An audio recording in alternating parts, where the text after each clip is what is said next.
ons, wat is jou naam? My naam is Jock. Jock, wat het jy vandag gedoen? Ek het vandag my bestuurslisensie gaan doen.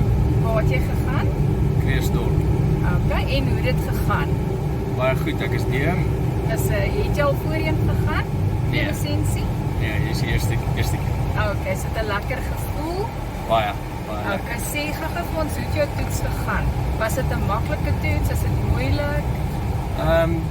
Dit was eintlik nie so moeilik soos wat ek verwag het nie. Die beampte was baie vriendelik. Sy is baie op haar stukke en so aan en dit het heel goed gegaan. Die pad was ook heel goed. Daar was 'n paar dele wat bietjie moeilik was om weg te trek, maar andersins was dit heel maklik. Okay. Alright, wat gaan jy nou doen as jy by die huis kom? Ek dink ek gaan iets eet en dan gaan slaap.